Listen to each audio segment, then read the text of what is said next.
So here now we are starting with chapter number 10, measures of dispersion. Now, in the preceding chapters that we have read in the statistics about the mean, median and mode, there was a number which represent the whole series. जैसे कि हमने एक average calculate किया, आपकी percentage का ही calculate किया, suppose करिए आपकी percentage 60% आती है ना, तो एक नंबर मिल गया कि यानी कि सब नंबर्स को ऐड करके हमने उसके नंबर ऑफ सब्जेक्ट से डिवाइड करके निकाले, बच्चे की परसेंटेज 60% आई है। लेकिन कई बार ऐसा होता है कि एवरेजेस एक्चुअल नंबर से बहुत ज्यादा डिफर करती हैं। एवरेजेस तो एक सिंपल तरीका है कि हमने जो है उसको एक कोई भी नंबर रिप्रेजेंट कर दिया, जैसे पर कैपिटा इनकम के लिए कैलकुलेट कर दिया या अनएम्प्लॉयमेंट लेवल के लिए कैलकुलेट कर दिया, जनरली वो एवरेजेस से निकलते हैं, मीन से निकलते हैं, तो वो हमने सब कैलकुलेट करके रख दिया। लेकिन कई बार क्या होता है, जो ओरिजिनल वैल्यूज है वो मीन की वैल्यू से काफी डिफर करती हैं। तो अब ये कितना डिफरेंस है, कई बार अभी आपको एग्जांपल समझाती हूँ। कई बार ऐसा होता है कि हमने जो एवरेज निकाली है और जो ओरिजिनल वैल्यूज है वो उससे काफी डिफर करती हैं। तो ये डिफरेंस कितना है, इस चीज को हम कैलकुलेट करते हैं मेजर्स ऑफ डिस्पर्जन से। डिस्पर्जन का मतलब क्या होता है, डिस्पर्सल, फैला हुआ कितना है, फैलाव कितना है। जैसे डिस्पर्सल ऑफ सीड आप लोगों ने पढ़ा होगा फोर्थ फिफ्थ क्लासेस में, यानी कि जो ये होते हैं, बर्ड्स होती हैं, क्या करती हैं, ये जो खाना खाती हैं वो जगह जगह पर, अब जब वो खाना खाती है तो उड़ रही होती है, तो उनका जगह जगह पर जो बीज गिर जाते हैं उनसे इतने पेड़ बन जाते हैं। तो वो क्या हुआ, डिस्पर्सल ऑफ सीड, यानी जिससे इतना बड़े बड़े जंगल, इतने बड़े बड़े जो है वो डेवलप हो जाते हैं, फॉरेस्ट। तो अब यहाँ पे डिस्पर्सल का मतलब हमने जो मेनली क्या पढ़ना है वो ये पढ़ना है कि यहाँ पर जो ये मीन हमारा कैलकुलेट हुआ है, इससे ओरिजिनल वैल्यूज कितनी डिफर करती है वो हमने कैलकुलेट करना है डिस्पर्शन में। अब देखिए यहाँ पे आपको बुक में एग्जांपल भी दे रखा है। यहाँ पर बच्चों के 5 वीकली टेस्ट हुए थे, जिसमें बच्चों के मार्क्स दिए हुए हैं। ठीक है, ये है एक्स स्टूडेंट, ये है वाई स्टूडेंट और ये है जेड स्टूडेंट। पहला टेस्ट है, ये सेकंड टेस्ट है, थर्ड, फोर्थ और फिफ्थ टेस्ट। जो बच्चा एक्स है उसके मार्क्स देखिए, इसके मार्क्स आए हैं 40, सब सब्जेक्ट्स में इसके मार्क्स 40 हैं। जो ये बच्चा है इसके हैं 45, 36, 40, 35 और 44, और जो Z है उसके लिए 3, 7, 10, 85 और 95। अब ये 3 बच्चों के मार्क्स हैं, 3 स्टूडेंट्स मार्क्स हैं ये वीकली टेस्ट में 5 सब्जेक्ट्स में। ओके, अब देखिए अगर मैं पहले वाले का मीन निकालती हूँ, इसका टोटल आएगा 200, और जब मैं इसका मीन कैलकुलेट करती हूँ, एवरेज निकालती हूँ मैं इसका, तो क्या आएगा, mean equals to 200/5 that is 40। इसका जो टोटल आ रहा है वो भी आ रहा है 200/5, नंबर ऑफ सब्जेक्ट्स 5 है, कितना आ गया मीन 40 ना। और इसका देखिए, इसका भी टोटल आएगा 200 और इसको मैंने डिवाइड किया 5 से, इसका भी मीन आया 40 ना। सबका मीन 40, यानी कि सारे के सारे बच्चे बहुत अच्छे से पढ़ रहे हैं, सबके एक से मार्क्स आ रहे हैं हर सब्जेक्ट में। लेकिन अगर हम डिटेल में इसको देखें तो ये जो एक्स बच्चा है ना, स्टूडेंट है, ये तो सही मार्क्स लेकर के आ रहा है ना, आउट ऑफ 100 40 सब में आ रहे हैं, इसको तो सही आ रहा है 40%। लेकिन यहाँ पर देखिए वाई का देखिए, कई बार 45 है 30, कुछ खास फर्क नहीं है। लेकिन इसको जेड वाले को देखिए, फर्स्ट टेस्ट में, फर्स्ट सब्जेक्ट में इसके जो है, फर्स्ट टेस्ट में इसके मार्क्स है 3, फिर है 7, फिर है 10, फिर है 85। इसने कितनी प्रोग्रेस करी है, तो यानी कि ये जो इसके 40 मार्क्स हैं, ये इसकी सही एवरेज नहीं है।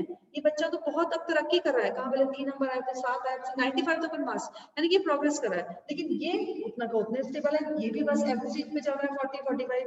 तो यानी कि ये जो है यहाँ पर डिस्पर्जन बहुत ज्यादा है और यहाँ पर डिस्पर्जन कुछ भी नहीं है, और यहाँ पे थोड़ा बहुत। तो यही चीज हमने कैलकुलेट करनी है कि जो हमने मीन कैलकुलेट करा है वो ओरिजिनल वैल्यू से कितना डिफर होता है, वो हमने यहाँ पर कैलकुलेट करना है मेजर्स ऑफ डिस्पर्जन में।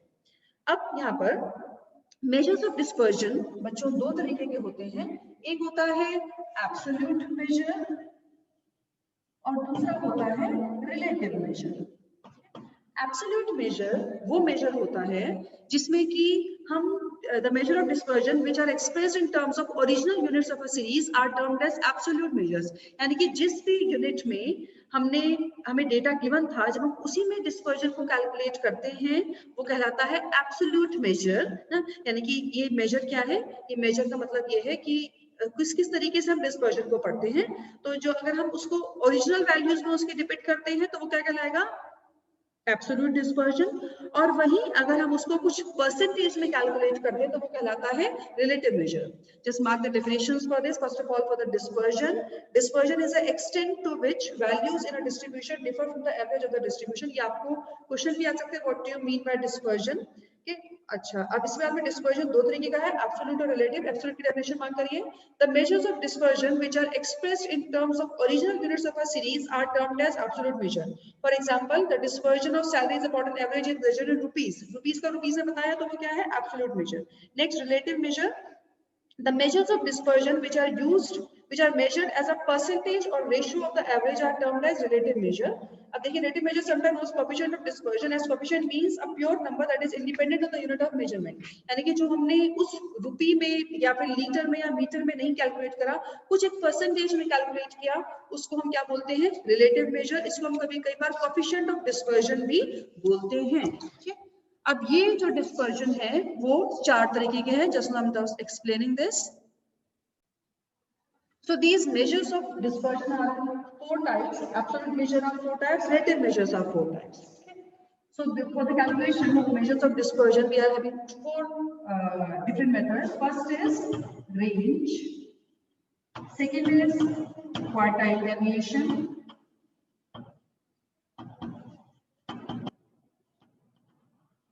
Third is mean deviation. Fourth is standard deviation.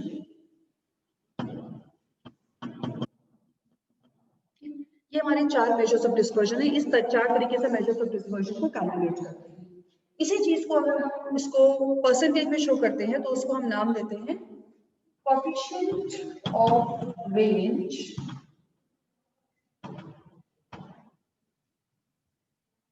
Second is coefficient of quartile deviation. Third is coefficient of mean deviation, and fourth is coefficient of standard deviation. ये coefficient में जाओगे. तो ये है आपके measures of dispersion. लेकिन आप लोग लकी हैं, लकी कहें या अनलकी हैं कि इस बार ये आपके पहले के तीन मेजर्स हट चुके हैं सिलेबस से. आपने सिर्फ और सिर्फ स्टैंडर्ड डेविएशन को पढ़ना है, उसके अलावा आपने कुछ भी इसमें नहीं पढ़ना है. ठीक है, सिर्फ और सिर्फ स्टैंडर्ड डेविएशन. ये सभी कुछ इस साल के सिलेबस से डिलीट है. आगे को मत कि बच्चों को मत ही पास आउट करेंगे ना, आपको बुक्स बता देगा, क्योंकि बच्चे बहुत से सब आपकी बुक्स ही यूज करते हैं, ओल्ड बुक्स, उससे मत कट करिएगा. आपको मैं बता रही हूँ कि ये तीन मेजर्स सिलेबस में नहीं है. सिर्फ और सिर्फ स्टैंडर्ड डेविएशन आपके सिलेबस में है, वो ही आपने पढ़ना है. उसके अलावा आपने कुछ भी नहीं पढ़ना है, सिर्फ स्टैंडर्ड डेविएशन को ही पढ़ना है. Definition of standard deviation. The concept of standard deviation was first used by Carl Pearson in the year 1893. Okay, so this concept was given by Professor Carl Pearson. He has given a major contribution in economic statistics. Standard deviation is a square root of the arithmetic average of the squares of the deviation measured from the mean. क्या होता है standard deviation? ये square root होता है, square root of the arithmetic average of the square. जो हमने average निकाला है उससे deviations लेकर के फिर उसका square calculate करके उसको हम बोलते हैं standard deviation. Okay? खैर ये थोड़ी सी complicated definition है, मार्क कर लिए, it can be asked. यहाँ पर हम स्टैंडर्ड डेविएशन को डिनोट करते हैं Greek word. This is the symbol for the standard deviation. Now this standard deviation can be calculated by actual mean method and also by the shortcut method. तीनों series आपको मिलेंगी, जैसे आपको mean median mode में मिलती थी, individual series, discrete series और continuous series. ठीक है, आपने इसको मीन एक्चुअल मीन मेथड से भी करना है और शॉर्टकट मेथड से भी करना है. So first of all, we are starting with the actual mean method, the calculation of the standard deviation in the individual series. Just see this illustration number, example number 25. Just see how I do it. Example number 25. Here we have one series, one variable is given, so this is the individual series. This is 5, 8, 7, 11 and 14. Just see the process how you have to do it. For calculating the standard deviation, first of all you have to calculate the mean. The mean in the individual series is calculated. The formula is sigma x upon n. For calculating the mean is equal to sigma x upon n. Means in number का total upon the number of items. कितना होगा ये? 8 and 5, 13 and 7, 20, 25. Okay, so this is 45 upon 5. So the mean comes out as 9. अब ये जो mean आया है इससे हमने डेविएशंस कैलकुलेट करने हैं. क्या नाम देखा है ये सब शॉर्टकट में जैसे मीन कैलकुलेट करते थे सेम उसी तरीके से हमने यहाँ पे अब डेविएशंस कैलकुलेट करने हैं. dx कैसे निकलता है? dx कैलकुलेटेड है x माइनस मीन. इस x में से इस मीन को जो हमने मीन निकाला ना 9 इसको हमने माइनस करते जाना है. देखिए दिस इज 5 माइनस 9 माइनस 4. यहाँ मैं लिख रही हूँ 9 है यहाँ पर मीन. अच्छा फिर 8 minus 9 minus 1, 7 minus 9 minus 2, 11 minus 9 2 और 14 minus 9 this is 5. ओके अब इस dx का हमने स्क्वायर करना है. 4 4 जा 16 2 4 4 25. Okay, now the formula for the standard deviation is sigma x. So this is sigma dx square. dx का नाम क्या है? sigma dx square upon n का अंडर रूट. ये हमारा फॉर्मूला है स्टैंडर्ड डेविएशन का. अब देखिए आप sigma dx square means dx square का टोटल करेंगे.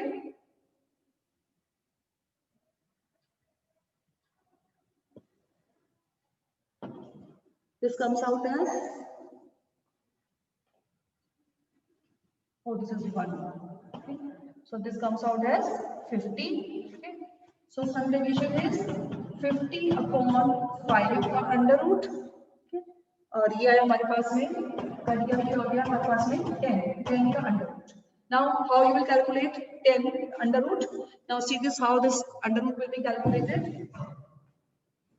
आपने पहले करा हुआ होगा क्लासेस में लेकिन now this is just compulsory to see.